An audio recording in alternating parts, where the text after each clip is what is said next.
ഇറാനെ പൂട്ടി ട്രംപ്. പശ്ചിമേഷ്യൻ യുദ്ധത്തിലെ താൽക്കാലിക വിരാമം. Janam T V. ഇറാനെ ആര് പൂട്ടിയ? ട്രംപ്. ഇത് ജനൻ ടി വിയാണ് ഹെഡിങ് കൊടുത്തിരിക്കുന്നത്. ഇത്രയും വർഗീയം പിടിച്ച ഒരു ചാനൽ ഈ ലോക ചരിത്രത്തിൽ വേറെ കാണില്ല അല്ലെ. എന്തല്ലേ പറയുന്നത്? പച്ച ട്രംപാണ് പോലും ഇറാനെ പൂട്ടിയത്. ഈ ഹോർമൂസ് എന്നുള്ള ഒരു സംഭവം അല്ലെ, എന്ത് യുദ്ധം തുടങ്ങിയതിന് മുമ്പ് ഓപ്പൺ ആയി കിടക്കുന്ന നല്ല സമാധാനത്തോടെ നമ്മളെല്ലാവരും ജീവിക്കുന്നുണ്ടായിരുന്നു അല്ലെ.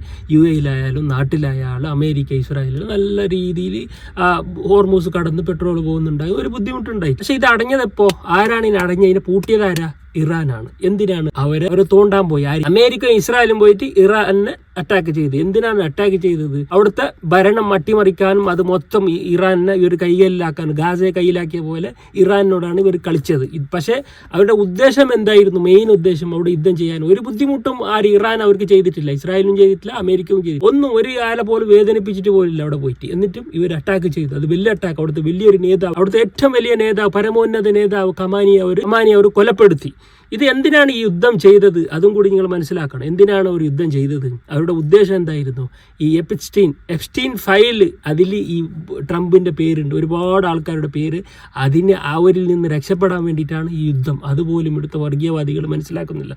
അതൊക്കെ പോട്ടെ. ഈ യുദ്ധമൊക്കെ കഴിഞ്ഞിട്ട് തൊപ്പിയിട്ടിട്ട് ട്രംപ് അവസാനം എന്ത് ചെയ്യും? അവന്റെ അവസാനത്തെ അടവ് എന്ത് പറഞ്ഞു? 2 ദിവസം തരാം, അതിന് മുമ്പ് ഹോർമൂസ് തുറക്കണമെന്ന്. അവർ തുറക്കാൻ കൂട്ടാക്കിയിട്ടില്ല. പിന്നെന്ത് ചെയ്ത്? ഒരാഴ്ചത്തേക്ക് നീട്ടി. അപ്പോഴും ഇവരുടെ ഭീഷണിക്കൊന്നും വഴങ്ങിയിട്ടില്ല. അത് ആലോചിക്കണം. അവിടുത്തെ പരമോന്നത നേതാക്കളൊക്കെ പോയി, എന്നിട്ട് പോലും അവർ ഭയപ്പെടുന്നില്ല. എന്നിട്ട് 2 ദിവസം കൊടുത്തു 48 മണിക്കൂർ. എന്നിട്ട് അവർ പേടിച്ചില്ല. അവസാനം 1 ദിവസം കൊടുത്ത്, നാളെ രാവിലെ നിങ്ങൾ എന്ത് ചെയ്യും? ഹോർമൂസ് തുറന്നില്ലെങ്കിൽ ഇടി പൊടിയാക്കും, ചരിത്രത്തിൽ കാണാത്ത രീതിയിൽ നിങ്ങൾ ഇറാനെ തകർക്കും, അത് മാത്രമല്ല നിങ്ങൾ അള്ളാഹുവിനെ വിളിച്ചോളി എന്നൊക്കെ പറഞ്ഞിട്ടാണ് ഭീഷണിപ്പെടുത്തിയത്. ഇനി ഭ്രാന്തായിട്ടാണ് എന്തെല്ലാം തെറി പറഞ്ഞിട്ടാണ് അവസാനം ഭീഷണിപ്പെടുത്തിയത്. അപ്പൊ ഇറാൻ എന്താ ചെയ്ത?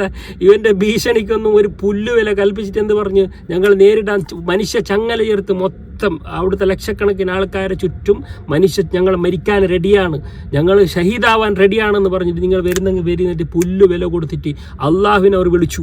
അവൻ പറഞ്ഞ അള്ളാഹുവില്ലേ, അള്ളാഹുവിനെ തന്നെ അവർ വിളിച്ചത്, വേറെ ആരുമല്ല. അള്ളാഹുവിനെ വിളിച്ചപ്പോൾ എന്തായി?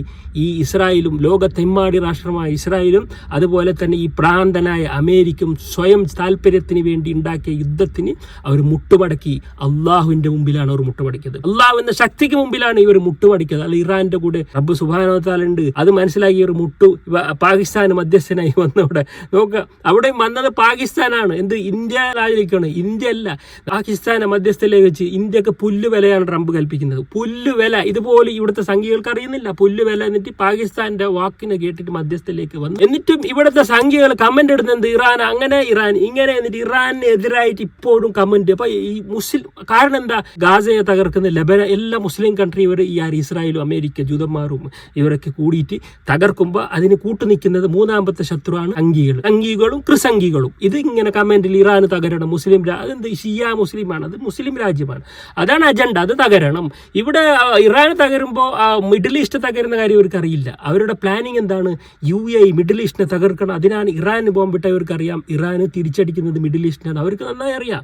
ഇതുവരെ എത്ര തകരുന്നതൊക്കെ അവർ ചിരിച്ചുകൊണ്ടിരിക്കുകയാണ്. അപ്പം നമ്മൾ ഇതിൻ്റെ കൂടെ സംഖ്യകൾ ചിരിക്കുമ്പോൾ എന്താ? ഈ സംഖ്യകളുടെ അടക്കമുള്ള വീട്ടിൽ ഗ്യാസ് കിട്ടാതായി, പട്ടിണിയായി, ഇതൊന്നും ഇവർ അറിയുന്നില്ല. ഇവർ മുസ്ലിങ്ങൾ തകരുമ്പോൾ അല്ല മിഡിൽ ഈസ്റ്റ് തകരുമ്പോൾ നമ്മളെ നാട് പട്ടിണിയാവുന്ന ഇവർക്ക്, നാട്ടിൽ പട്ടിണിയാവുന്ന വിഷയം ഇവർക്ക് അറിയില്ല. ഇവിടെ കുടുംബക്കാരൊക്കെ ഇവിടെ നിന്ന് പൈസ കൊടുക്കുന്ന അയച്ചത് ഈ മിഡിൽ ഈസ്റ്റാണ്. ഈ മിഡിൽ ഈസ്റ്റിനെ ബാധിക്കുന്നത് ഇറാനിൽ യുദ്ധം നടക്കുമ്പോൾ ഇതൊന്നും ഈ സംഖ്യകൾക്കൊന്നും അതൊന്നും അറിയണ്ടാന്ന്. മുസ്ലിം തകരണം, അതാണ് അവരുടെ മെയിൻ അജണ്ട. ഇതൊന്നും മനസ്സിലാക്കാതെ ഇപ്പോൾ തലച്ചോറില്ലാതെ ഇപ്പോഴും മുസ്ലിം രാജ്യം തകരണം. മുസ്ലിം എന്ന് പേര് കേൾക്കുമ്പോൾ അത് ഷിയായ സുന്നി ആരായാലും മുസ്ലിം പേര് കേൾക്കാൻ നിങ്ങൾക്ക് അതൊരു വർഗീയമായി ചിത്രീകരിച്ച് മുസ്ലിങ്ങൾ തോൽക്കണം, ട്രംപ് വിജയിക്കണം അല്ലെ. ട്രംപ് വിജയിച്ചാൽ ഈ മദീന ഇത് മുസ്ലിങ്ങൾ തോൽക്കണം, ഇസ്രായേൽ വിജയിക്കണം, ജൂതന്മാർ വിജയിക്കണം എന്ന അജണ്ടയിലൂടെ നടക്കുമ്പോൾ അവരുടെ കാലിനടിയിലെ മണ്ണാണ് ഒലിച്ചു പോകുന്നത് ഇവർക്ക് അറിയുന്നില്ല. ഇന്ത്യ സാമ്പത്തിക മൂക്കുകുത്തി താഴെ പോകുന്നുണ്ട്, സാമ്പത്തിക ഗ്യാസ് കിട്ടാതാവുന്നുണ്ട്, പാകിസ്ഥാൻ അവിടെ വളർച്ചയിലേക്ക് പോകുന്നുണ്ട്. ഇതൊന്നും ഇവർക്ക് അറിയുന്നില്ല. ഇവർക്ക് മുസ്ലിം തകരണം എന്നുള്ളതാണ്. അപ്പൊ ഈ പൂട്ടിയത് ഇനി അങ്ങനെ മനസ്സിലാക്കുക, വിസർജനം ഇനി അങ്ങ് മനസ്സിലാക്കി. ഇത് പൂട്ടിയത് ട്രംപ് അല്ല.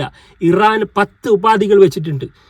ആദ്യം അവർ പറഞ്ഞിട്ടുണ്ട് യുദ്ധം തുടങ്ങുന്നത് നിങ്ങളായിരിക്കും, പക്ഷേ അത് എപ്പോ തീർക്കണമെന്ന് ഞങ്ങൾ തീരുമാനിക്കും. അത് തന്നെയല്ലേ നടന്നുകൊണ്ടിരിക്കുന്നത്, അത് തന്നെയാണ് നടന്നുകൊണ്ടിരിക്കുന്നത്. എപ്പോ തീരണമെന്ന് ഞങ്ങൾ ആലോചിക്കും. ഈ 2 ആഴ്ചന്റെ ഉള്ളിൽ ഈ 10 ഇവർ മുന്നോട്ട് വെച്ച 10 കാര്യങ്ങൾക്ക് അഗ്രി ചെയ്തിട്ടുണ്ട്. ഇപ്പോൾ എന്തെങ്കിലും ഒന്ന് മാറ്റം വന്നാൽ ഒരു തിരിച്ചടിക്കും. അവർ ഭയപ്പെടില്ല, അവർ യുദ്ധം അവസാനിപ്പിക്കുകയില്ല. ആ 10ന് ട്രംപ് ഒപ്പിട്ട് കൊടുത്തിട്ടുണ്ട്. നിങ്ങൾ ട്രംപ് എണ്ണൻ അതിൽ ഏറ്റവും വലിയ ഒരു കരാറിൽ ഒന്നാമത്തെ പറഞ്ഞാൽ ഹോർമൂസ്, ഇതുവരെ തുറന്നിരുന്ന ഹോർമൂസിലേക്ക് പിന്നെ ഇപ്പോൾ ടോൾ ഗേറ്റ് വരുന്നുണ്ട്. പൈസ അടക്കണം. ഇതുവരെ പൈസ അടക്കാതെ സമാധാനത്തിൽ പോകുന്നു. ഇനി അതിന് പൈസ അടക്കണം, അവർക്ക് നഷ്ടപരിഹാരം കൊടുക്കണം, മിഡിൽ ഈസ്റ്റിലുള്ള അവരുടെ അമേരിക്കൻ താവളങ്ങൾ ഇവിടുന്ന് ഓടിക്കണം, ഇവിടെ വെക്കാൻ പാടില്ല. അങ്ങനെ ഒരുപാട് 10 കരാറുകളുണ്ട്. ടോൾ ഗേറ്റ് വേണം. അപ്പോൾ ട്രംപ് പറയുന്ന ഹോർമൂസ് ഓക്കെ, നിങ്ങൾ അത് വിശാലമായിക്കോളാം, നിങ്ങളുടെ പൈസ തരാം, നഷ്ടപരിഹാരം ഞങ്ങൾ തരാം, എല്ലാം തരാന്ന് ഇപ്പോൾ അഗ്രി ചെയ്തിട്ടുണ്ട്. ഇവിടുന്ന് ഓടിക്കണം. അങ്ങനെ ഒരുപാട് 10 കരാറുണ്ട്. ഇപ്പൊ നിങ്ങൾ എന്നെ പറഞ്ഞോളി, ആരാണ് യഥാർത്ഥത്തിൽ പൂട്ട് വീടത്? അമേരിക്കക്കോ ഇസ്രായേലിനും പൂട്ട് വീട്? അത് മാത്രമല്ല, തിലകം പറഞ്ഞത് നാടോടിക്കാട്ടിലൊരു ഡയലോഗാണ് ഇപ്പോൾ ഓർമ്മ വരുന്നത്. അങ്ങനെ പവനായി ശവമായി എന്തൊക്കെയായിരുന്നു അല്ലെ, മലപ്പുറം കത്തി, ഓലക്കോയുടെ മൂട്.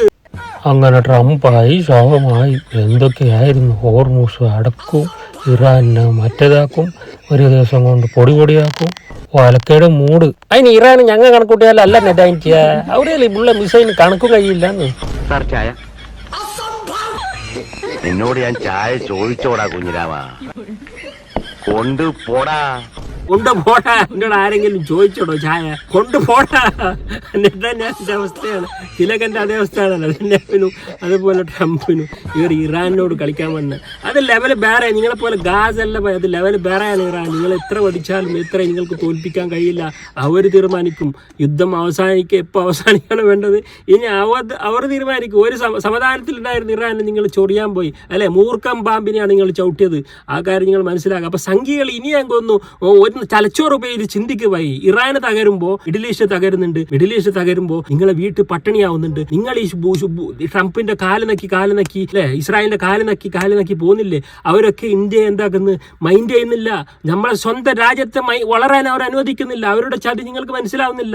എന്തോ ഈ സൂതൊക്കെ നിങ്ങൾക്ക് എന്താണ് വൈ കിട്ടുന്നത്? മുസ്ലിം ഏറ്റവും നല്ല സഹോദരങ്ങളായിട്ട് നല്ല ജനാധിപത്യമായിട്ട് മുസ്ലിം ഹിന്ദുക്കൾ പോകുന്നത് നിങ്ങൾ സന്തോഷിക്കുക, അഭിമാനിക്കുന്നതിന് പകരം മുസ്ലിങ്ങളിൽ ഇല്ലായ്മ ചെയ്യുന്ന നിങ്ങളുടെ ആഗ്രഹം എപ്പോൾ കെട്ടടങ്ങുന്നോ അപ്പം നിങ്ങൾക്ക് ജനം എന്ന പേര് വരികയുള്ളൂ.